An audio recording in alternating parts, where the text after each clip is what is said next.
সাবেক আইজিপি বেনজির আহমেদের অবৈধ সম্পদের তদন্তে দুদকে আবেদন করবেন সুপ্রিম কোর্টের আইনজীবী ব্যারিস্টার সাইদুল হক সুমন। জানান, দুদক ব্যবস্থা না নিলে প্রয়োজনে উচ্চ আদালতে যাবেন। আর দুদকের আইনজীবী বলেছেন, অভিযোগের সত্যতা মিললে আইনি পদক্ষেপ নেবে কমিশন। শামীমা আক্তারের রিপোর্ট, জানাচ্ছেন মাহমুদ হাসান। চলতি মাসের শুরুর দিকে একটি দৈনিক পত্রিকার অনুসন্ধানী প্রতিবেদনে উঠে আসে পুলিশের সাবেক মহাপরিদর্শক বেনজির আহমেদের নামে বেনামে সম্পদের চাঞ্চল্যকর তথ্য।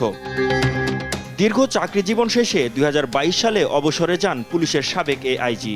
অবসরের পরপরই বেরিয়ে আসতে থাকে তার সম্পদের নানা তথ্য। অবশেষে এ বিষয়ে মুখ খুললেন বেনজির আহমেদ। শনিবার এক ভিডিও বার্তায় দাবি করেন তার বিরুদ্ধে আনা অভিযোগের অধিকাংশই মিথ্যা।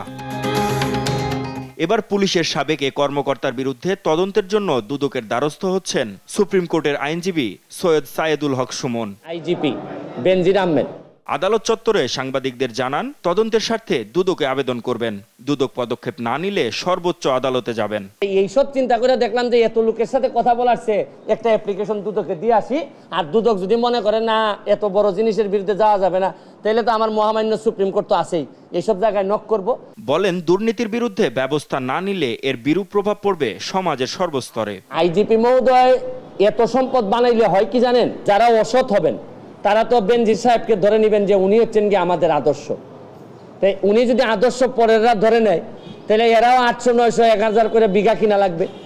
তারপর আসতেছেন নিচের যারা আসতেছে, যারা অসৎ, এর মধ্যে অনেক সৎ অফিসার আছেন, তারা কিন্তু অনেক বেশি ফ্রাস্ট্রেটেড হবে যে আমরা সততা করে কিছুই তো করতে পারলাম না, মেয়েরে পড়াইতে পারি না।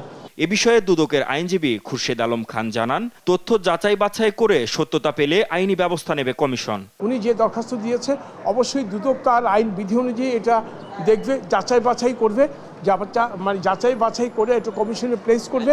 কমিশন যদি ইনকোয়ারি যদি মনে করে তথ্য উপাত্ত সঠিক আছে বা যাচাই বাছাইয়ের পর এটা দুর্নীতি দমন কমিশনের শিডিউলের মধ্যে পড়ে, অবশ্যই কমিশন আইনি যথাযথ ব্যবস্থা নেবে।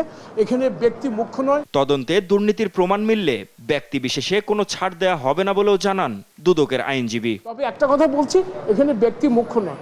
মাহমুদ হাসান, দেশ টিভি, ঢাকা।